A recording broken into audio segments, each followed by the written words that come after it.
All right, so shall we get started? Yes.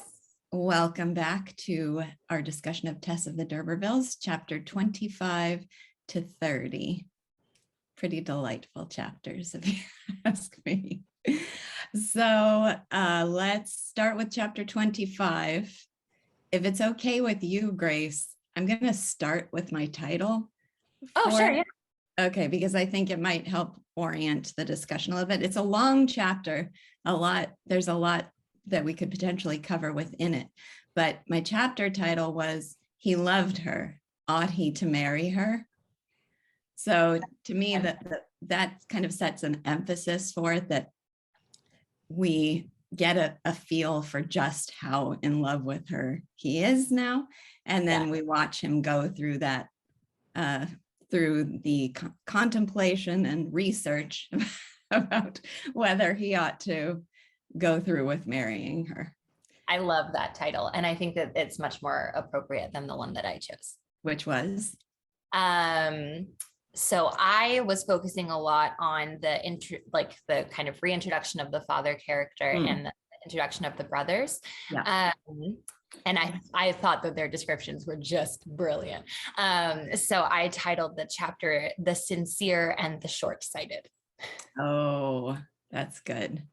Yeah, that is a big section in this chapter and such a wonderful one. I mean, I especially love, I love how you slowly see the difference between Angel and his family, but then the difference between the father and the brothers too. Yeah. I love we get a good in the following chapter as well. More in the following chapter. Yeah. So we get that kind of a trickle of that through the next couple chapters. So the opening lines of the physical environment again, and how it's been transformed by his love. So the farm takes on a completely different life now that it embodies Tess. Tess is what defines it. So what had been, and also just how his past life. Okay, so I want to go back to Hodge. Remember Hodge? And thinking when he came to the farm, he thought everyone would be sort of undifferentiated, and this would be life that wasn't real in a certain sense. It would be like a departure from real life. And then he comes there, and we had that first moment where he discovers, oh no, these are actually a cast of very distinct characters with their own personalities. And little did he know that among those personalities, he was going to find Tess. He was going to find the love of his life. Yeah. So I loved that what had been the engrossing world had dissolved into an uninteresting outer dumb show, while here in this apparently dim and unimpassioned place, novelty had volcanically started up as it had never for him started up elsewhere. I agree. I relished these first couple pages and read them over and over again as I was doing my reading this week.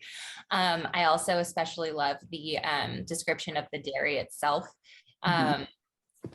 The aged and lichened brick gables breathed forth stay. The windows smiled. The door coaxed and beckoned. The creeper blushed confederacy.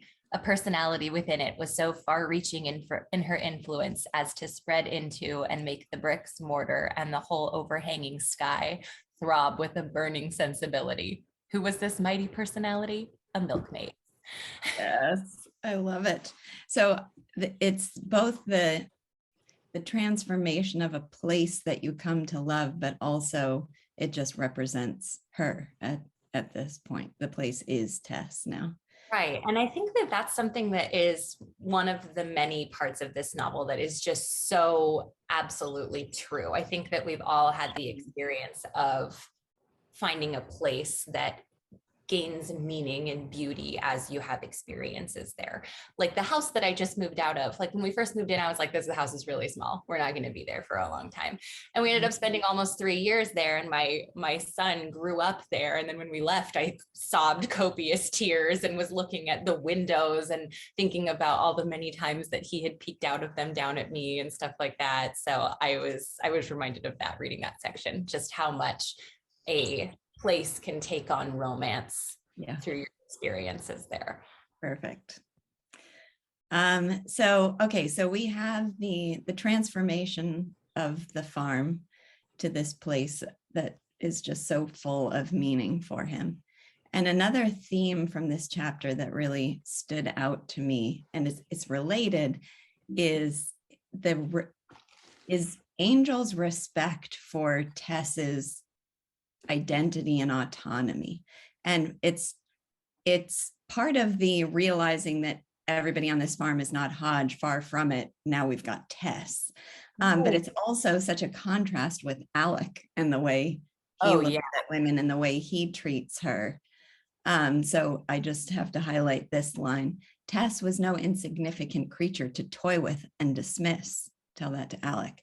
The universe itself only came into being for Tess on the particular day in the particular year in which she was born. What a beautiful way to capture a person's sanctity and autonomy, that he realizes, I need to be careful with this woman because from her perspective, her life is the universe. Yes. And the universe only came to be when she was born. Yeah. I love the way that you describe that. I had the same reaction. I drew hearts all over the margin of that part because it's just such a beautiful way to pay, and just to pay homage to personhood. Yeah. Absolutely. And such a stark contrast with the way she was completely treated before. Okay, so anybody have any comments on that before I move on to his considerations around the question, ought he to marry her? It was the way he contemplates it is so adorable. One of my favorite parts was that he thinks to himself, well, wouldn't it be better for him to have a farmer's wife? Aside from all the other virtues a wife ought to possess, it should also be true for him that it would be useful if she was a farmer's wife. And then he takes the silence as a pleasing answer to his question. There's no one there to answer it. So the answer is yes. Yes, absolutely. Let's see what else. Oh, okay. So there's the question of, would it be good for him to have a farmer's wife? He asks himself the question, this actually took me a little bit off guard, whether the germs of staunch comradeship underlay the temporary emotion, whether there was a substratum of everlastingness beneath the sensuous joy in her form. The reason the question took me off guard is it seemed to me obvious that was true in their case. It just seemed like such a spiritual connection that, yes, was kind of embodied in her physical beauty. But again, partly because the thing we discussed last week, that he didn't even notice her. Her physical beauty was there at first glance, but he didn't notice it. It wasn't until she spoke in a certain way that suddenly that physical beauty was came alive, just like the house almost. So that it surprised me a little bit that he would ask himself that question. But on the other hand, it's another sign of the seriousness with which he treats the question of his feelings for her. So it just seems, again, respectful and mature. Yeah, that's kind of how I understood it as well. He recognizes that he's so excited about her. He doesn't want to let himself just get swept up in the excitement. He wants to make sure that not only is it something that he wants in the moment, it's something that he'll remain passionate about and want forever. Because it's it's in one of these chapters, I said it's the most important decision of his life. So I think it makes sense for him to then think about it practically like that, even if the answer is obvious, to at least think about those questions. Yes. So he has to ensure that it's not just infatuation, and that will help him be respectful of her and make sure he's not taking advantage of her. And okay, so then the big question is he knows that his parents want him to marry Mercy Chant, and he needs his parents. He wants the advice of his parents on this issue. So he goes home. Now here's where we get to see the part that seems captivated. Oh, when do I? Okay, I'll save that one. Okay, so angels, father and brothers versus angel. Where do we start? There's so many quotes I could pull here. Oh my gosh, yeah. You want to start? Just covered my book with underlining and everything. So find one of your favorites for capturing either the father's attitude or the brothers or angels by contrast. Okay, I want to go with the brothers then, because I thought that this part was just so brilliant. Okay. When Thomas Hardy says they were both somewhat short-sighted, and when it was the custom to wear a single eyeglass and string, they wore a single eyeglass and string. When it was the custom to wear a double glass, they wore a double glass, et cetera, all without reference to the particular variety of defect in their own vision. And then goes on to talk about the other things that they do. When Wordsworth was enthroned, they carried pocket copies, et cetera. How they're just Shelley went out of fashion, he gathered dust on the shelf. Exactly, yes. So I love this description of them being short-sighted, because Thomas Hardy is amazing. And it's like they're short-sighted literally and figuratively. I think I missed the phrase about this being irrelevant to the defects in their own eyesight. That is just that. Thank you for highlighting that, because that is so perfect. All right, well, I'll take the father then, because characters. Yeah. Okay, so the father is an evangelical of the evangelicals, a conversionist, a man of apostolic simplicity and life and thought. He had in his youth made up his mind once and for all on the deeper questions of existence and admitted no further reasoning on them thenceforward. And that's, we all know personalities like this, like the big questions are all settled. No reflection on them is necessary after that. But just a little while later, I think on the same page, it says, but one thing he certainly was, sincere. And I feel like that's where we start to get a hint that, yes, he's kind of absolutist in his thinking, and he doesn't allow for refinement, and but there's something, and then there are other things to echo this theme later. There's just something earnest and kind and genuine within him. Yes, absolutely. So it's like you can kind of laugh, but then you get to that part and you're like, oh, well, maybe there's a little something more. Yeah. Oh, and also it was in this chapter that it says, the kindness of his heart was such that well, this was about the father, right? The kindness of his heart was such that he never resented anything for long, and welcomed his son today with a smile, which was as candidly sweet as a child's. Mm-hmm. And then he's referred to as being sanguine as a child again later. So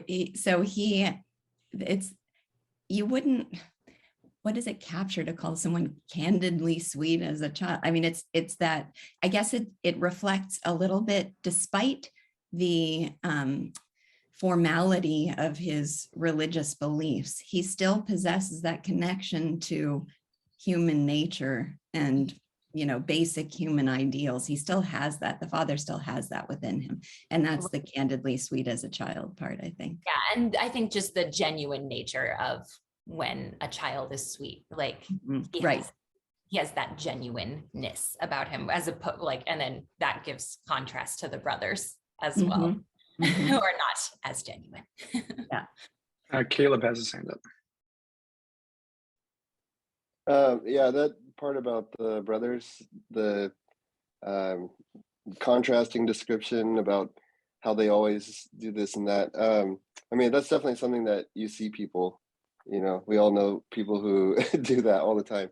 But I also thought that it was interesting that he calls out where they are. So one of them is in college and the other one is starting his religious track. And for me, it said like, hey, this is, you find these people not just in religion, but also in the secular world, that it just exists. So I thought that was a nice contrast.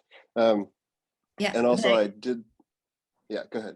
I was just going to say the category in my mind, this is not fair because there can be good reasons to do this, but there's like a class of people who have the New Yorker as their Bible. So there can be journals or things that are like the educational elite all read and subscribe to the views of, so it's whatever whatever the theme is Yeah. of that week. So anyway, that's sort of how I think of that I personality like that. And then outside a religious context. and the other slight description that I thought was hilarious was that Angel flung his legs about. I like that too.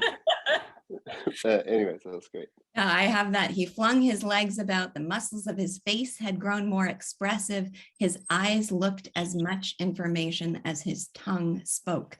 He's alive because he's becoming himself, Mhm. separated from the home. And when he goes back home, there's a line where it says something like it feels like he's throwing off braces, and I forget what the specific things were, but something that was very limiting to him. He gets to throw those off again and go back to real life. Mhm. Yeah, I wrote one of the comments that I had is that his brothers kind of remarked to themselves about Angel's transformation from drawing room to the farm. Like Mhm. it's like almost like this different personality that he's developed as he's become more in touch with the world. With the world and with his true self. Yeah. Whereas the brothers are well-educated, hallmarked young men, correct to their remotest fiber. Yes. I also, oh my gosh, once in a while you read something and you just think, not only is this brilliant and perfect for this book, it's also perfect for the modern world. It's the kind of thing I'd want to share on Twitter if anybody would have any idea what I was talking about, but they wouldn't. So I just love this idea of what I thought of as an echo chamber for the brothers. It says, neither had an adequate conception of the complicated forces at work outside the smooth and gentle current in which they and their associates floated. Neither saw the difference between local truth and universal truth, that what the inner world said in their clerical and academic hearing was quite a different thing from what the outer world was thinking. So like an echo chamber or a bubble or a, being, yeah. So good. I'm glad that you brought that up because that was something that I wanted to bring up as well. And also the idea, like, I love that this chapter is so full of things that are immediately accessible in real life right now. Mm-hmm. And yes, this for that reason as well, the difference between the local truth and the universal truth. I think that's so brilliant. Yep. Okay, the last thing I'll say about this chapter is that it ends with a dinner table conversation over the gifts he had brought from the farm. And I just thought to myself, what a perfect way to just concretize everything we just learned about all these characters. Yep. So they're not going to drink the mead because it's too alcoholic.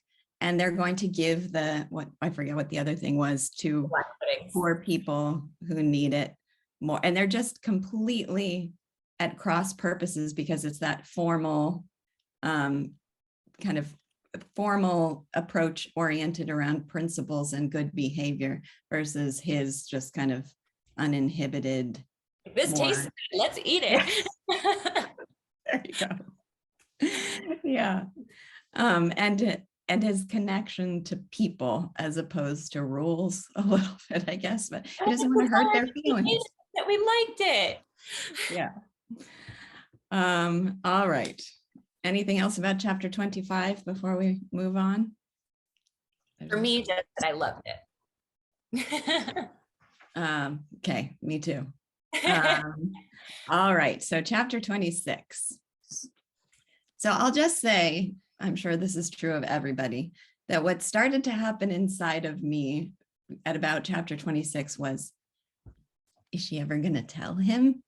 Yeah. And how is he going to react if she does? And just feeling plagued, almost like you want to skip through, but I wouldn't do that. But like, okay, is she ever going to tell him? Should she tell him? How will he react if she tells him? And yeah, that suspense continues for some time. Yeah. Oh man, I had the same experience, and because this is the chapter where it becomes clear. This is the chapter where we hear about Mr. Clare trying to intervene with Alex's life, and oh my gosh, it's so full. It's so painful to read because you're like, oh my gosh, like he needs to know, or does he? Like, right. yeah, that crossing of the two abrupt and close crossing of the two universes, it both feels a little ominous, but also it makes her confession seem inescapable. Like it has to happen now. So what, but you're still left in suspense. Before we get to okay, so here's some categories for this chapter. First, we learn more about Angel's father. So we'd already been told he had this sincerity of a child. Now we learn he had felt it his duty to set by a sum of money every year towards the purchase of lease of land for Angel someday. Now we had been told previously that for him, somebody not going, not finishing his university education and becoming, taking on a religious life was like a book. What was the metaphor? I have such a terrible memory. Everybody's going to learn this. I have such a terrible memory for, what was it? A preface without a novel, or a preface without a novel. So, but now we learned that he still set money aside for him so that he could buy land. So that you just see the genuine affection he has for his son and kindness underneath. I love this phrase too. Angel recognized the hero under the pietist. Yes. The hero is not the pietist. The hero is under the pietist. Looks like we have some comments or questions. I'll go. Okay. But I actually forgot what I was going to talk about because when we talking about talking about bad memory. Okay, but I'm going to let Stefan go on because I have to pop out. Come back in anytime. Oh my God. How about now? It's very faint. Come back to me. Okay. Okay. And then there was this line that Angel often felt nearer to his father on the human side than was either of his brethren. So on the surface, the father seems more similar to his brothers and more approving of their way of life. But Angel has the sense that my father and I have more in common than he does with the brothers. Yes, absolutely. And that Angel has with his brothers as well. And I really liked that last sentence in the chapter. Despite his own heterodoxy, Angel often felt that he was nearer to his father on the human side than to either of his brethren. I was like, that's really sweet. Especially given the fact that we get a lot of evidence of just a lot of disagreement between them. And the fact that underneath all of that, they do have affection for each other. Yeah, and it's one of those forces in the background that's compounding that question. Will she tell? Should she tell? How will they react? Because you have a pretty good sense of how the brothers would react. Right. Absolutely. Right. The father, this introduces a little ambiguity. Where you're like, I'm not really sure. Yeah, so there was, after he tells the story about Alec, he says, being reviled, we bless, being persecuted, we suffer it, being defamed, we entreat. There's just, true like Christian generosity of soul within him. It's not just all rules by the book. So it just leaves it a little ambiguous and I don't know if it's super relevant, but it did kind of raise the question for me. If you remember that guy from way back who was painting yes he was like inspired by Mr. Clare. And he was the one who was like, it's just sin. I don't have time to split hairs about sin. It's all just sin. Now, he's clearly different in kind from Mr. Clare, but how much of what he's saying is, it's influenced. Interesting. Yeah. Caleb's back. Okay. Okay, I have it. I really do. In all of this, like, since the beginning of, her being introduced into this relationship and like thinking about the future with Angel or telling, not telling. So it's been going on for several chapters now. And the whole time I'm thinking like, when is the right time to tell something like that? And for myself, I like in relationships, I've just tried to get it out as soon as possible. Like, hey, here's some weird stuff, like, but I've discovered it's not like like people just don't want like a truth vomit like right after meeting you. So I don't know. It's a very interesting exploration of that question of when to tell. And it's very plausible to me that she waits for a long time, because at first she tells herself, I can't marry him. She just has decided that despite the feelings that are irrepressible and inevitable, so it's until and unless she decides there's actually a possibility that they can marry, that she thinks she ought to tell. Now I know that this is skipping way ahead, but Chad, my husband, finished the chapter 30 last night, and he said he was sort of confused about why she didn't tell. Why didn't she tell? And I said, well, in my view, there is no real explanation of why she didn't tell. She lost courage. I mean, if that's an explanation, then that's why. But it's not that she made a decision not to tell. Just in the moment she couldn't do it. So there are all these barriers to her telling. First, thinking, I'm not going to tell because I'm never going to marry him. I'm going to get him to marry one of the other dairy maids. This can't be. And then getting to the point where she decides, okay, there is a possibility he could love me despite this. I'm going to tell him, but then she loses the courage to do it. Because what if he doesn't? Yeah. Stefan, do you want to try again? Yeah, we're good. We should be good now. All Yes. right. We just got rid of the headphones. My question is, doesn't he know that she's not a virgin? And that would, you know what I mean? Because for obvious reasons. So then that would beg the question. So. No, he doesn't know that. She is. How many phrases are there from both him and his father? A truly Christian woman, a pure and saintly woman, equally pure and virtuous as Miss Chant, an unimpeachable. Every time I read a phrase like that, my whole body cringed. Like, oh, no, he thinks I mean, like on a anatomical, you know, I'm just. I'm how would you know that? There's a line that says they made love, but I also had the same question on. No. I thought it was a different meaning. They made love in the 19th century. They spoke words of love to each other. They courted. That's what I thought. I'm just going to say one word here, and I just don't want it to get too anatomical, but yeah, don't you bleed? And that's what I'm wondering. They have not had intimate relations. That would be terrible. That would be absolutely scandalous. Oh, they hadn't? No.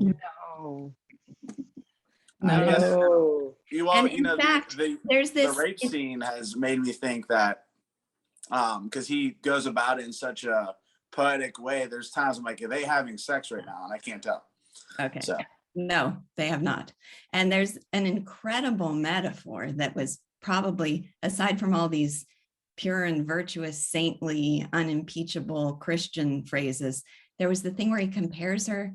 Like, what kind of experiences have you had? No more than that flower that just opened up this morning. Right. Oh yeah. Man, he thinks she is. Flower too. Oh God. Okay. Great. Yeah, we should find that exact quote. But okay, so that's a good segue into the question: is Tess suitable as a wife? What sorts of things is he considering? And he's convinced she is a truly Christian woman, unimpeachable Christian. And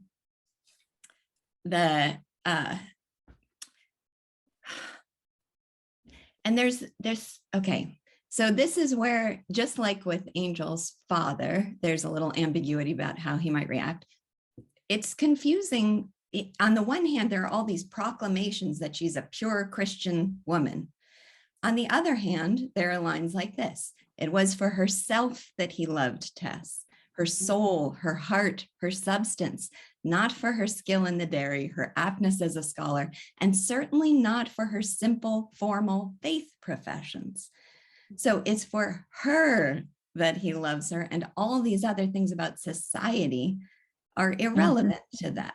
So that's what makes her feel, and us feel, no, he truly loves her. He could overlook this. He's outside the conventions of social and moral life. Yeah, and it's like more for the parents' sake that he's even deigning to say these things, which are not the main reasons that he loves her. Yeah. Or not even reasons that he loves her. Tarsha has her hand up. Sure. Oh, and it's gone. Sorry, I was trying to take myself off mute. Oh, okay. So what occurred to me is his reaction to his father describing the interaction with Alec, and Angel's response to it was, "Dear father," he said sadly, "I wish you would not expose yourself to such gratuitous pain from scoundrels." And I thought, Oh, if she told, would he have that same compassion for her and how she had been a victim of him? mm. So it made it very like, more ambiguous about how he might react if he knew that maybe he could. And that, I think that made me have this anxiety about, oh, just tell him, just tell him. Yeah. Yeah, Yeah, just rip absolutely. off, tell him. No, I felt I would cringe every time he mentioned her virtue, but then, there's after the phrase that I just read, gosh, I love this. This is another one that's good for modern life, but it says it was probable that in the lapse of ages, improved systems of moral and intellectual training would appreciably elevate the involuntary and even unconscious instincts of human nature. But sorry, I'm going to skip ahead, but it says, up till now, it's only a mental epiderm. So the kind of conventions of society and rules of moral life don't actually help us live well. They only impose this mental moral epiderm on top of us. So all of these things about him seeing real life as life on the farm and virtue as outside of the church, and all of that makes it seem he can be her guardian angel. Yeah. But you do worry when he stresses how much he believes she's completely inexperienced and innocent. Right, because he goes on about it. Yes, yes. Yeah, I also really enjoyed that part. And I like that it's kind of the belief was confirmed by his experience of women, which, having latterly been extended from the cultivated middle class into the rural community, had taught him how much less was the intrinsic difference between the good and wise woman of one social stratum and the good and wise woman of another social stratum. Like, they're not that different. It's just the skin on the outside that seems different because of the rules that you learn to follow. Yeah, and on that theme too, in comparison to his brothers, it says he was the most appreciative humanist, the most ideal religionist, even the best first Christologist of the three. And I just take that to mean because he interprets it in a personal, individual way, not just by the book scripture, like the sign painter. Right. Like, yeah, like the sign painter. Yeah. Like it actually means something to him and his soul. Yeah. His life on the planet. Holly and Steve. Yeah. I think he's trying to have it both ways, though, because there really is a difference between what his and brothers believe and what he believes in terms of religion, in terms of what makes a good moral woman, in terms of what makes a good wife and what real love is. There's this huge abyss between their beliefs, and he's not acknowledging how big that is, and he's trying to triangulate it so he can have Tess and the farm life and also be connected with his father. He doesn't want to give up the family, and so he's trying to put his arms around all these things and have all of them, and he can't. He's not accepting reality. That I love that point. I'm going to make a connection to 93 for people here who have read it. There's the scene with Telmark the peasant when he says to Lantenac, "I will help you so long as you're here to do good." And Lantenac says, "I'm here to do good." He says, okay, so he helps him. And then there's the scene later where he says, if I had only known. Their definitions of good were not the same at all. And there's a little bit something similar here where he sort of kills everybody. Yeah, right. So he's sort of Angel is to a certain extent sharing his parents' view of what a Christian woman is, while also trying to separate himself from those rules too, but it's not clear how it all fits together. And Sarah. On a slightly lighter note, I just love the line at the beginning of this chapter when it talks about him kind of like working himself up to the conversation that he wants to have. And the line is, he had strung himself up to the purpose while kneeling behind his brothers on the carpet, studying the little nails in the heels of their walking boots. Yeah. And it brought back so many like experiences I had like growing up religious and going to church, and kind of like my mind wandering and thinking about other things I was more interested in during services. And you start to study the different like hats people are wearing, or their dresses, or their like whatever. Or Galileo, was it who was watching the swinging chandelier or whatever? Oh, I don't know that one. Okay, yeah, it's great. But it did make me think there's so many parallels between Angel and Tess, in that they both have these conversations in this section that they have to work themselves up to. Obviously, Tess's is much harder and she doesn't actually succeed. Neither does Angel, really. I mean, he kind of works himself up to it and then has this kind of oblique conversation about like, oh, what would the ideal mate be for me? And he has someone very particular in mind, but doesn't speak about that person. Definitely. And we cannot move on past this chapter without reading what is one of my favorite quotes in the entire book. Grace, you had one of those in a previous chapter. Mine is, she's brimful of poetry, actualized poetry, if I may use the expression. She lives what paper poets only write. I love that line so much. I love that. I'm glad that you read it, because I was going to if you didn't. I love that line too. It's also one of my favorites in the whole book. Oh, beautiful. Okay. I did have a title for this one. Did you pick a title for this one? I did. Did you say you did or you didn't? I did. Okay. You yours? Oh, sure. I wrote, his squareness would not fit the round hole. Mm-hmm. And mine was just focused on Tess as opposed to him, but from his perspective, I said a truly Christian woman. That's I like that. What does that actually mean? Yeah, like going back to the relationship with the father and what Angel expects. Like, does he already expect that he will be funded for a plot of land, or because he's already made plans even before he goes and talks to him. He's already like there to study farming, and then he's going to have a farm of his own.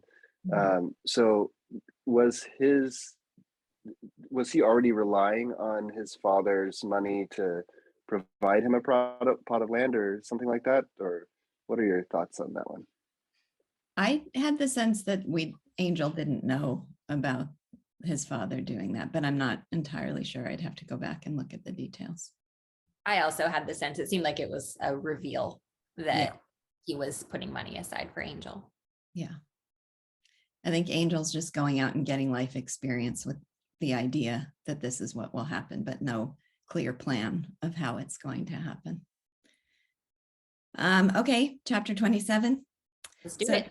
Chapter 27 begins with yet another description of the physical environment, the fat alluvial soil. So I had to pause there. And say, all right, we keep talking about what the atmosphere and environment is like.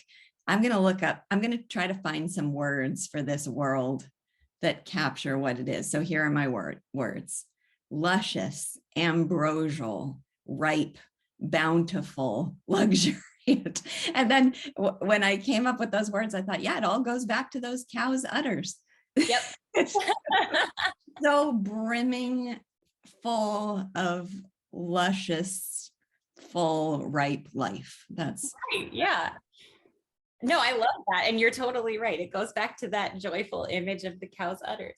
I yeah. was thinking about that too when I was reading this part. So we've got the fat alluvial soil below the atmosphere. This is as he comes back, I guess, into Talbothays. The languid perfume of the summer fruits, the mist, the hay, the flowers, formed there in a vast pool of odor, which at this hour seemed to make the animals, the very bees and butterflies, drowsy. So it is sort of an Eden, right? You know, you used the Adam and Eve metaphor before, but it's just, it's, I don't know, full of life. It is, yes. And this is not super essential, but I just love that he can tell which cow is which, even from a distance. Like he feels so much a part of it. And like he's coming home that like he sees the cows in the distance. He's like, I know exactly which one is which. I just think that's such a sweet detail. And this is where we get the home to him. Yeah, exactly. And this is where we get the line where he says, as much as he loved his parents, he could not help being aware that to come here as now, after an experience of home life, affected him like throwing off splints and bandages. Throwing off splints and bandages, yes. Now he can live again. Yeah. Now he can throw his legs about. Throw his legs about freely. And this first introduction of Tess again. Oh, so beautiful. When the brimfulness of her nature breathed from her. It was a moment when a woman's soul is more incarnate than at any other time, when the most spiritual beauty bespeaks itself flesh. Oh. Yeah. I love that description of her because that was when she had like just woken up, right? Yeah. Oh gosh. Yeah. So sweet. So then we have again this question of, is Tess a Christian woman? Now he's kind of asking her, is she a Christian woman? Are you an evangelical? Tessie. There's something funny about the juxtaposition of Tessie. Are you an evangelical? There's such affection in it already, and connection, and like, you're mine. Right, yeah. Well, let's get something straight. Are you an evangelical? And then on this, yeah. He answers so unaffectedly that he decides his father could not object on religious grounds. So that's Molly's triangulation. You know, okay, that she doesn't say yes, but she's honest enough that surely his father could not object to her. So, and in that section, there's the reference to this poem, leave thou thy sister when she prays, her early heaven, her happy views, nor thou with shadowed hint confuse a life that leads melodious days. And I thought, oh, that sounds awfully familiar. And then I went to look it up and realized it was from In Memoriam and was one of the stanzas that I had covered in my Read With Me analysis of In Memoriam. And it's a little ironic that I was like, oh, good, I've already written commentary on this. I can go back and read my own commentary. And my commentary was, there are some stanzas I struggle with mightily. This is one of them. But I did get enough out of it to know the relevance here, which is that he's in Memoriam, in that scene, he's differentiating people who are Christians through their simple good works versus through doctrine, like being doctrinaire, basically, that kind of making the unassuming woman who just shows kindness and just does good deeds, saying, please do not treat her like she is any less a Christian than somebody who can quote scriptures. So that's the idea in that stanza, and we can see obviously the relevance here. Caleb. Yeah, there's a good line. Tessa's views on the parish clergymen were more vague than Claire, who had never heard them speak at all. Yeah. I think that's just really like, you know, when it's just so much like meaningless talk, and it's about the religious versus the spirituality thing as well. Like, this is what the scripture says, and where's the meaning in it? I think that comes a lot from certain clergymen. But Yeah. I thought that was very interesting. So a question I have here, and it relates to Molly's point before, is that you could view him as just trying to make sure she'll satisfy his family's standards as a wife, but I have the sense that there's something personal in it too. It's not just about, is she a good enough Christian woman to make my family happy? It feels, I don't know, that like there's some element of it. I see what you're saying. My interpretation of it is that his family's approval of her is important to him because he wants to maintain that affection with them.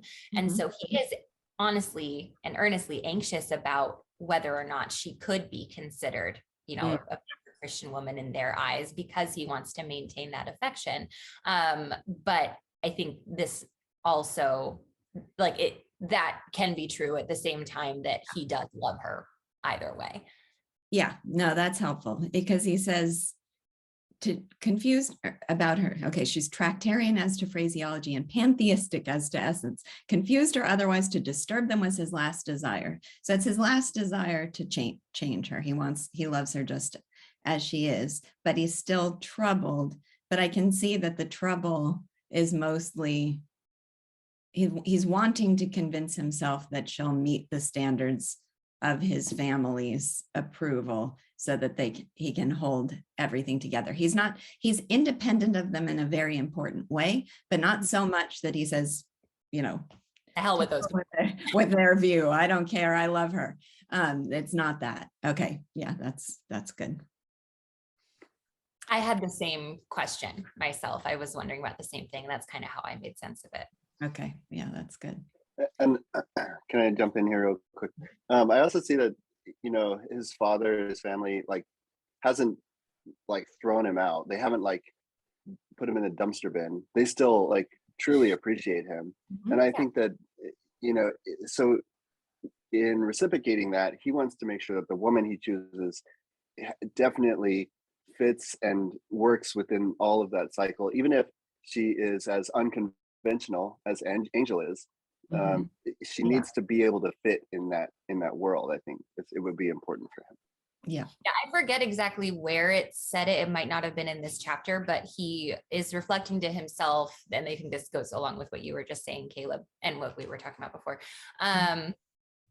that he knows that practically speaking, it doesn't really matter if they like her. They're going to live really far away. They're probably never going to really see the family. But he has this affection for his family that he doesn't want to just disregard in the most important decision of his life. And there's still some amount of their views, whether it's because it's his own personally or just absorbed it from them, that he is, it's important to him in his mind that she's pure in some way that seems related to the doctrine that he was raised with. So he's not completely separate from that. Completely. Yeah. Because he does fixate on it. He talks about that aspect of it. Yeah. Okay. Now, despite the fact that this comes in at the end, it had to be my chapter title because, we're going along, this beautiful reunion, and then his desire not to disturb anything about her beliefs. And then he's led, and I think this felt a little forced to me, but he's led to tell the story of his father's connection with Alec. And then it says very abruptly, Tess's look had grown hard and worn and her right mouth tragical, but she no longer showed any tremulousness. So at that moment, there's no more doubt. It can't be. That's what she resolves at this point. Whatever's happened to this point, it can't be. So that was my title for this chapter, is that after having those worlds collide, I can't quite see it, but As it can't be. It can be. Okay. So yes, Tarsha, I do you love have how any- often that happens, that we come up with the same ones. I love it. Great. Tarsha.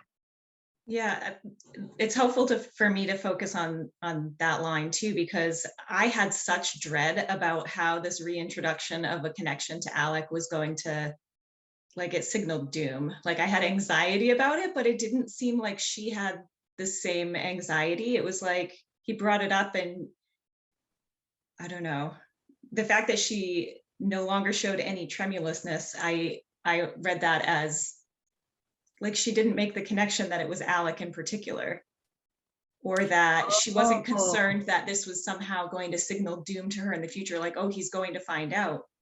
Like, I don't know, I felt like the anxiety was mine, but not Tess's about this connection.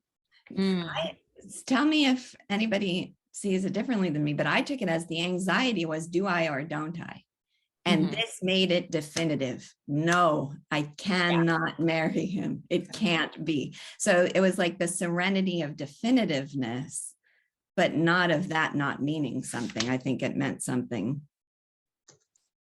That's how I interpreted it. I was so confused by that. Yeah, I thought that, like, her reaction didn't seem as strong as I would have anticipated, given this, you know, he's like bringing up the specific thing, like her secret. He's somehow connected to it, like it's going to be exposed. And she had, but then, so a couple lines later, he says, in my question testing, she says, oh no, replied she with grave hopelessness, as one who had heard anew the turmoil of her own past in the allusion to Alec d'Urberville. So yeah, I have a category in my mind of literary moments I love because they're profound displays of emotion done quietly and almost motionlessly. I love scenes where it's so full of emotion that it's almost like you can't express it. So that's how I think of that one, that it's partly the serenity of resoluteness, and partly it just means too much, so everything has to be shut down and it's just simple and quiet. Right. And there's that whole paragraph where he's telling the story and you just see what he's saying. You're not seeing how she reacts. But then right after it says Tess's look had grown hard and worn and her ripe mouth tragical, but she no longer showed any tremulousness. So what we were talking about. So like her aspect does change throughout his speaking. And it also says that he doesn't notice because he's too much thinking about his father and how he's worried about his father. So you do see the change in her aspect. It's just like you were saying, it's just a quiet change. It's not like Hardy doesn't tell you that her heart sank down into her chest or anything, or down into her stomach or anything like that. Yeah, it's almost like he let you experience the anxiety for her. He didn't describe it, but he knew you were feeling it. So he knew that you'd come away with what you were supposed to. Sometimes the genius is in what he doesn't say. Right. I did too. I was like on the edge of my seat to the very end of these chapters. Yeah. Definitely. You know, in some sense, Tess is right that it's not going to work out, or at least that's the sense that I get from the universe she lives in. It's almost like she's succumbed to this malevolent world, and I don't know, because you're torn, because you obviously want them to be together, but you know it's going to mean something really bad with Alec. You know it's going to mean something bad. I mean, I don't know that, but I mean, that's what seems to be happening in the story. So it's so conflicting. It's so frustrating for so many reasons. So, well, as Molly said earlier, but this is summer and winter is coming. Game of Thrones. At least I don't know if you know the significance of that line, but I know. I remember that line circulating at school and not knowing what it meant. So I found out what it meant. So yes, I'm not. That's been I've been so enraptured with these chapters, but I'm also dreading what comes next. Something bad. Something bad. All right. Well, yeah. and we just dwell in the present for the moment. Let's do that. All right, chapter 28. I I called the, I mean, this isn't my title for the chapter, but I think of it as heart versus conscience, because she said it can't be. She's not very good at holding to it can't be No. for understandable reasons. Right. Would you be? No, no, they must be together. So yeah, there was the phrase, the struggle was so fearful, her own heart was so strongly on the side of his, two ardent hearts against one poor little conscience, that she tried to fortify her resolution by every means in her power. Two ardent hearts are stronger than one tiny little conscience. One thing that interested me in this chapter, I wonder if anybody else noticed this too, is that when it says, although the early September weather was sultry, her arm from her dabbling in the curds was as cold and damp to his mouth as a new gathered mushroom, and tasted of the way. And I was like, mushroom again, because it described her skin as being like a mushroom when Alec kissed her cheek when they parted a long time ago. But this time it's different, because it says, but she was such a sheaf of susceptibilities that her pulse was accelerated by the touch, her blood driven to her finger ends, and the cool arms flushed hot. No more mushroom. No more mushroom. I wrote in the margin twice in this chapter, ouch. Just the word ouch. First, I know you to be the most honest, spotless creature that ever lived. That's how he's trying to persuade her to be with him, because he knows her to be the most honest, spotless creature that ever lived. And then my Tess, here's the flower. My Tess has no doubt almost as many experiences as that wild convolvulus out there on the garden hedge that opened itself this morning for the first time. The name of that flower is more than suggestive. No kidding. So yeah, it's brilliant, but so painful that the arguments he's making to her are the arguments against her. The ones that she's making to herself in the opposite direction. Yes. And yet, in reality, this is my chapter title, she was drifting into acquiescence. Oh, okay. So yeah. Molly, she was showing a picture of the flower. Oh, I gotta see that. Okay. Yep, there it is. My title was Positive Pleasure and Positive Pain. Okay, so yours is capturing the seesaw. I think there was an actual every seesaw of her breath, but she is a living seesaw. So yours is capturing the seesaw. Mine is that despite the back and forth, she is drifting into she just can't stop herself. There was that metaphor from the beginning of like rivers converging into one or something. It's a force that's beyond her self-control. Yes. Yeah. No, I like yours for that reason. Caleb. Yeah, the choice of name of a flower also came up earlier when he's heading back to his family's house. There's spear grass that he's like he calls out spear grass, and that kind of stuck out to me a little bit. Like, ooh, it's scary, but it's like just the name of grass. Like, yeah, and it's like, weird. Is this just something that's like, if you go in this type of area, speargrass, everybody knows speargrass is there, or is he really doing something with this? And obviously he's doing something with it. So right. Yeah. I love that, because this is something that you see with Thomas Hardy, is that like the weather and nature reflects what's going on so much. Like in our very important chapter where it's raining really hard. And you can kind of see the similarities between that and a lot of what's happening here. And also in other books by Thomas Hardy, there's another really important scene where it's just pouring rain in Return of the Native, and a really important scene where it's very, very foggy in Far from the Madding Crowd. I really like what Thomas Hardy does with nature and human emotions happening simultaneously.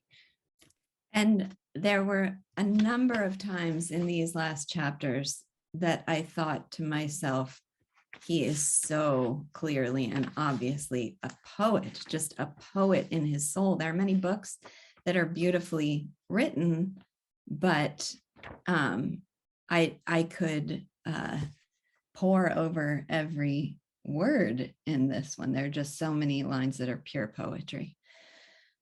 And it's that harnessing all the resources of language. He uses them in connotation, in visual, what you would picture visually, in the sound of the word. He just is such a master at using all of that to capture his purpose. Yeah, like this line, to snatch ripe pleasure before the iron teeth of pain could have time to shut upon her. Even just shaping those words with my mouth feels like what he wants me to feel. Yes. Okay.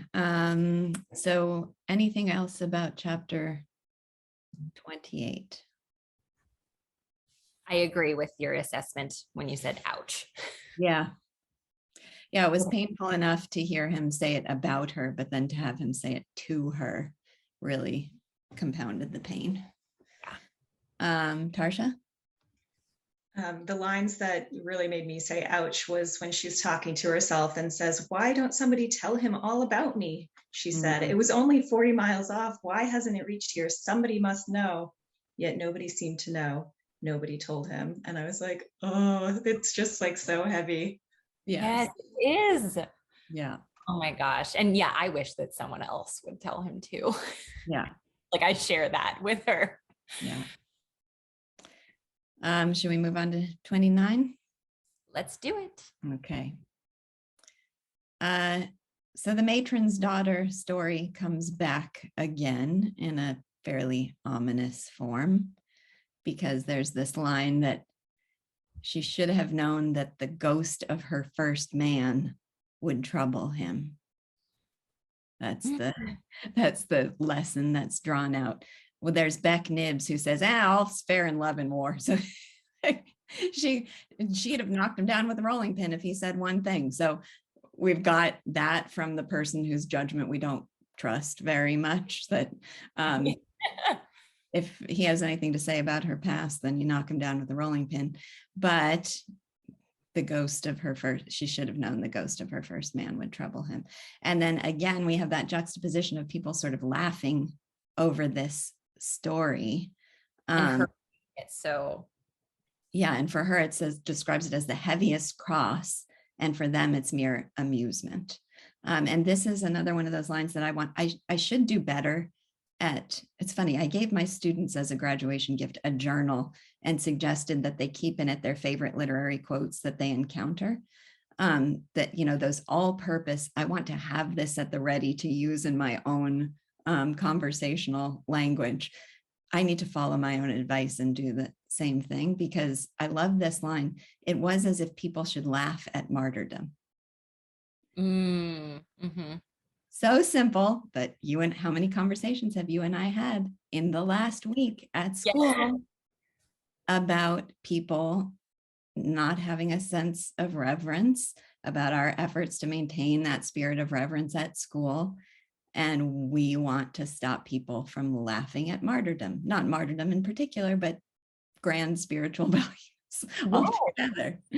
So I want to recall this phrase. It was as if people should laugh at martyrdom. Yes. Using that more in the weeks to come. Well, we'll have it as common vocabulary now when we encounter this struggle, this life struggle. So the rest of that chapter is Angel wooing her, she was already succumbing. At the cow's side, at skimmings, at butter makings, at cheese makings, among broody poultry and among farrowing pigs, as no milkmaid was ever wooed before by such a man. Oh, it's hopeless. She cannot resist. She I loved wrote, him so passionately. He was godlike in her eyes. oh, the resistance is futile and she knows it. Okay, and so this comes back to the question before of when Caleb's question of when should she tell? And it says he seems to her like one who would love and cherish and defend her under any conditions, changes, charges, or revelations. She comes to the conclusion that he is the sort of man that loves her enough that he would love and cherish her under any conditions, changes, charges, or revelations. And that's when she decides that she ought to tell him. I think that's when she gets the courage to do it. And though I'm always cautious of drawing themes of this kind, I do like that they're going on a wagon ride. It's like the redemptive wagon ride after the one she took before. Oh, I hadn't thought of that. Okay. Yeah, I can see that. He for sure. agrees to this ride. I love that. Wendy. And it's so sweet too. Yes. Oh, can't hear you.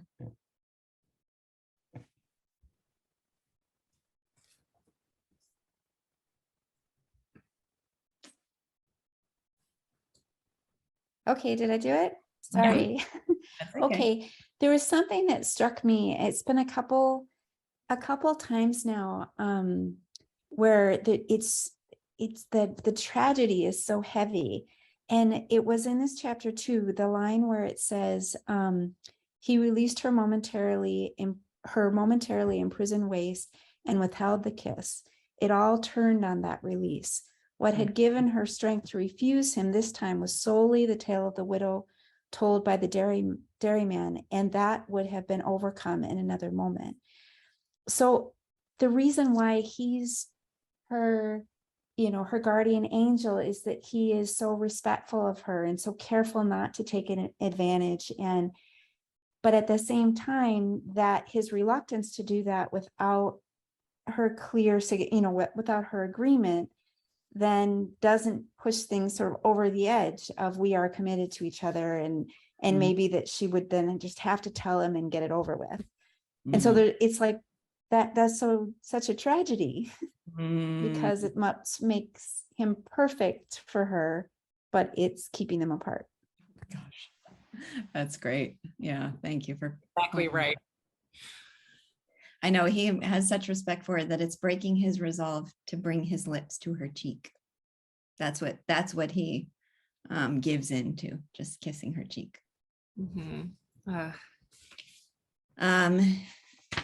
So my chapter title for this one was "The Words Were Vain," meaning it's a little ambiguous, but it was her trying to tell herself again. Here it is. And thus, though Tess kept repeating to herself, "I can never be his wife," the words were vain.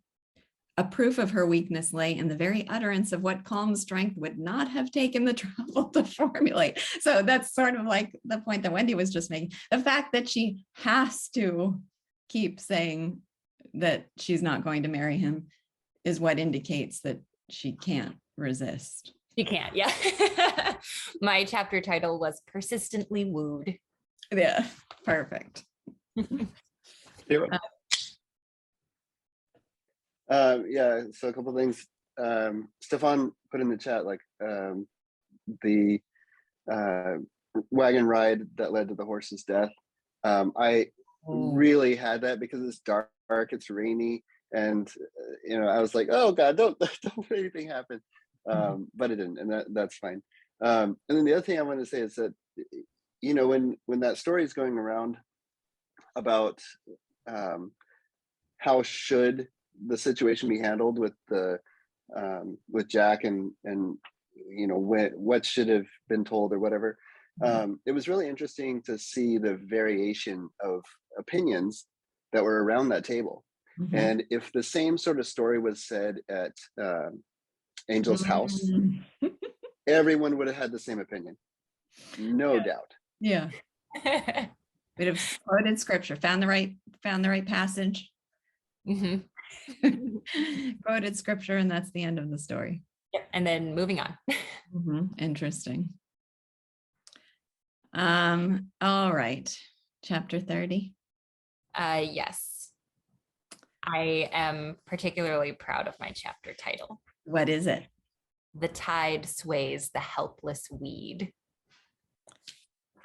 Oh, where does that come up? It's right at the very end. She might as well have agreed at first. The appetite for joy which pervades all creation, that tremendous force which sways humanity to its purpose, as the tide sways the helpless weed, was not to be controlled by vague Lugubrious? sorry. What's it? lucubrations over the social rubric. Okay. Oh yeah. Okay, I have that here. Okay. Okay. So That's she a great thing where it's like the appetite for joy, which pervades all creation, that tremendous force which sways humanity to its purpose, as the tide sways the helpless weed. Yeah. So the appetite for joy is equivalent to being helpless in a way that sounds very grim and doomed. Yes. Mm-hmm. And she didn't tell him. Yeah. Well, that was my chapter title was She Had Not Told. Yeah. But yeah, I think yours makes more sense. Just thinking about her, it's such a heartbreaking image. Thinking about her as just being like a helpless weed. Like she didn't do anything wrong. She's just. Well, that same thing is captured in the line before. So they drove on through the gloom, forming one bundle inside the sailcloth, the horse going as he would, and the rain driving against them. Like, that's a seesaw of emotions in a single sentence. It's gloomy. They're one little bundle inside the sailcloth. The rain is driving against them. The horse is taking them against any place. He's just going wherever he wants, right? He's going as he would. They're the helpless weeds. They're the helpless weeds. Yes. And despite these chapters being so nice and magical, Thomas Hardy just has to inject Alec back into it earlier on, right? With the story from a couple times. He just doesn't want to let us forget about him, which makes me feel like the whole thing's more ominous. So yeah, and she went from being convinced that he would protect her under all circumstances, love her and protect her and forgive her under all circumstances. And that's why she ought to tell. And she doesn't tell because she loses courage. But she thinks to herself, I mean that it is only, or she says, I mean that it is only your wanting me very much and being hardly able to keep alive without me, whatever my offenses, that would make me feel I ought to say I will. That one strikes me as very similar, but a little bit different from the previous expression, that now it's almost like if under all circumstances, whatever the consequences, you just simply have to be with me, then I can agree to it. Yeah. But it's not that he will forgive and all will be all right. It's just like, if we're just succumbing to the inevitable and life would be deprived of all meaning without being together, then I can say I will. Yeah. So there was a previous phrase that you highlighted and loved that was like the appetite for joy, but not the appetite for joy. Yeah, it was about it wasn't the sentence, with the invincible instinct towards self-delight, but it was about how that instinct had at length mastered Tess. Yeah. So the appetite for joy and the instinct for self-delight, those are overtaking everything, all social conventions.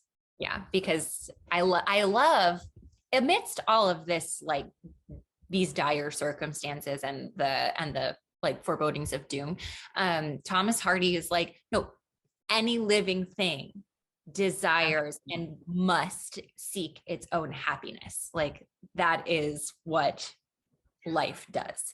And so even amidst all of this hopelessness, there is that drive for pleasure. Mm-hmm. So I want to step back and ask a big question in the last minutes we have here that I don't know exactly how to formulate it, and I definitely don't have my own clear answer to it, but I'll just bring it up for us to keep in mind as the conversations go on. So we have this sense, I said from the beginning that it felt a little bit Rousseauian, like society is just a corrupting influence. It's to the extent that we're in touch with our basic human nature that we can be happy and fulfilled. And that theme comes up again and again, whether it's exactly aligned with Rousseau's perspective on it. There's just something about society as inhibiting our ability to live as we should. So Talbothays is the place where real life happens and where this love is formed. So we could look at the book as a condemnation of society and the impositions that society places on us and the way it hampers our ability to live. But there's no sense here that there's no sense of society being condemned and an alternative being presented in a benevolent form with this is where the opportunity for happiness really exists. So I guess it's a little bit like society kills happiness and society is an inescapable, inevitable force that nobody can overcome. Maybe that's the sense of futility in it, that you can't get outside of. I don't know. I'm trying to imagine a benevolent Thomas Hardy who would have them go to the farm and discover that there's life outside of the conventions of society that they've been brought up with. And then they start a new life, on different terms. That's not the sense we're getting here. But so what is it that society is inescapable and inevitable, or is it something else? Here's my just shooting from the hip. And this is not a refined thought, so I reserve the right to be very wrong. But I think that Thomas Hardy has a lot of complaints about society as it is. And the idea behind this, one of the ideas behind this book is not to show the better alternative, but to show the logical conclusion of how bad this is and what it does to people who deserve better. But I guess that okay. All right. Maybe we should hold the question until we have more. It's a good question to keep in mind as we read more, because I don't think that it's one that can be answered at this juncture. Yeah. Okay. So I guess I'll ask the question more broadly in terms of malevolent universe novels in general. So Molly just raised We the Living versus Atlas.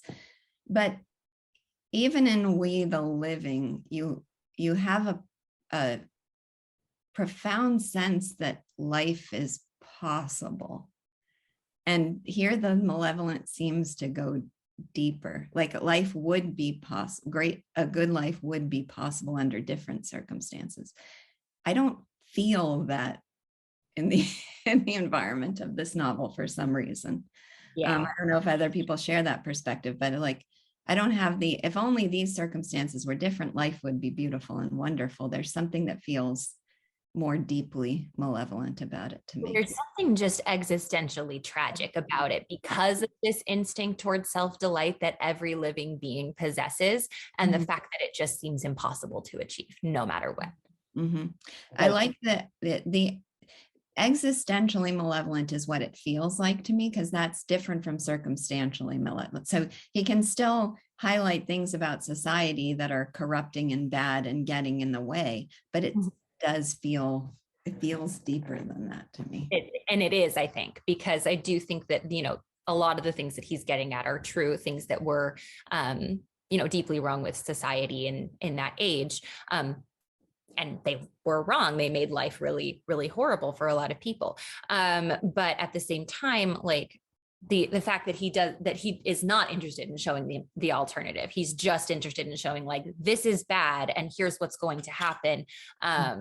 Because everything is so bad. And because people just that I wish I had the exact right words to describe it. It's the conflict between human nature and society is so tragic, because society is what tamps down and makes impossible the achievement of self-delight, when that is the only thing that all living things have in common, is their pursuit of that self-delight. Like that is tragic to the extreme. Yeah. If we could, so I guess the question that I'm asking really is, this is a blighted star. Is there any other kind of star? is the question. I don't know.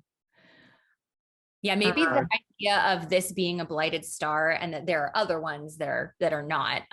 But it's you know, it almost seems hopeless to think about what it's like, because there's no way to attain them. They're stars, they're far away, you can't touch them. All right, looks like we have lots of comments. Well, I think that, you know, there was that moment where Tess is talking about where the milk is going, you know, and I feel like that was kind of a demonstration of the broader society and people living good lives, and an ecosystem of production and value, achievement, all of that. And you know, honestly, that the lines that she said there did feel out of place. It felt odd, and it, you know, she was also trying to escape the conversation that she didn't really want to have by talking about this. But it did feel like there are people who live in this world who are having a nice time and are like good people. You know, I think maybe that is a slight counter to the completely malevolent world that you're saying exists. I actually, when I read that, I took an opposite take on it, which is that like she was focusing on the fact that they were sending the milk off to people who had no idea and didn't care what it took to get the milk to them. You know what I mean? Like, okay, well, I guess yeah, that's a really terrible read of that. I could see that. So that's the sense that I got from that conversation. Is, you know, she talks about how they had to drive for hours in the pouring rain just to get it to the train on time, and that nobody was ever going to know that they did that. That was the main takeaway I took from that. But I'm often wrong, so maybe it was supposed to be more hopeful. No, I think I read it that way. It just seems like there's no arbiter of justice, and it seems like things like rape or whatever, it's just like they're like, oh well, it's unfortunate, and you know, but maybe she kind of deserved it because she's so pretty, you know, and innocent. And it just seems like Thomas Hardy himself is, and people in this novel are grasping for what became like freedom in a sense, and allowing individuals to flourish. But you have these traditions that just don't allow for that to happen. And it's like, you can see that in his novel, but you saw that, like Grace said, in society at that time was really difficult to be outside of tradition and outside of family. And there was an interesting line I forgot to mention, that when Angel was talking to his father, he said he wishes that Greece would have won out over Palestine in the religious way, you know, the pagan world. And it just, so you have this grasping and groping for freedom in a sense, but it's just not there. for a more humanist approach. He likes her pantheistic approach version of religion better than the doctrinaire one. Remember that Tess longed to find books where you could learn why the just and the unjust are treated equally, but those don't exist. Mhm. Why the sun shines on the unjust alike, or something like that. This isn't one of them either. Mhm. Ginger.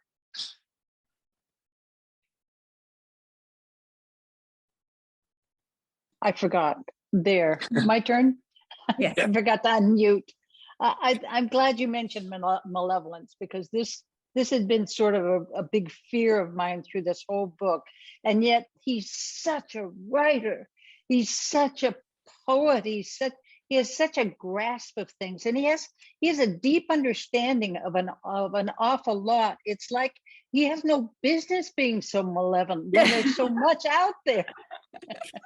So yeah, I'm glad you mentioned that, and I'm driven by his writing rather than by the story itself, because I fear the story, but his writing is so good. It does make me want to read. You're saying that makes me want to read a biography of him and try to get some sense of how he experienced his life in general, because there's a very important sense in which I want to look at the world the way Thomas Hardy does. I mean, we've already talked about the millions of different ways that it affects our outlook on our own daily existences. And if that's just his mind and how his mind works. And I wonder if he experiences the world with the same, if it's just what he chooses to emphasize for some reason in his fictional works, or if it's how he actually experiences life. Now I'm dying to know. Yes. Sarah. I had a question about the malevolence in this world, because this chapter, it felt to me like it was more like the malevolent kind of general feeling that we had became more focused and centered on Tess and her particular lineage as a D'Urberville. Oh. Particularly in this chapter, because we see the house that's ruined, abandoned, and I forget exactly what Angel says about it, but later she sort of like uses the name as the stand-in for the reason why she can't marry him in the story that she was going to tell him. And he says, I wonder that I did not see the resemblance of your name to D'Urberville and trace the manifest corruption. And this was the carking secret. I had to look up carking, which means causing distress or worry. I'm wondering how much of the malevolence, how much of the tragedy of this story is just Tess's versus overarching this whole world. And I feel like there's different aspects throughout the book that seem to suggest one or the other of those. Yeah. Right. So the blighted star, okay, we could even justify the blighted star by saying the universe didn't come into existence until Tess did from angels. So we could, but the blighted star, she says to her brother, makes it seem like it's a general condition. But I think that's a really interesting question. And what it reminds me of is that in the rape scene, the rape is vaguely alluded to. And the way he gets there is by saying, was this some kind of cosmic punishment? What happened to her? And the whole focus, because we're kind of intent on Tess, is what's happened to her. But was it some kind of cosmic punishment for what her ancestors had done long ago? So even there's an explicit connection drawn between what's happening to her and the kind of sins of her ancestors. Yeah, I need to go back and reread earlier in the book. There's just like a short anecdote in the scene setting about the area where she lives, about the stag that was killed in the forest against the king's wishes or something. And it seemed to me like, ooh, is there a curse here? That like, is there a curse of the D'Urbervilles? And that's what's causing Tess's life to unfold in the way that it is, and sort of dooming her.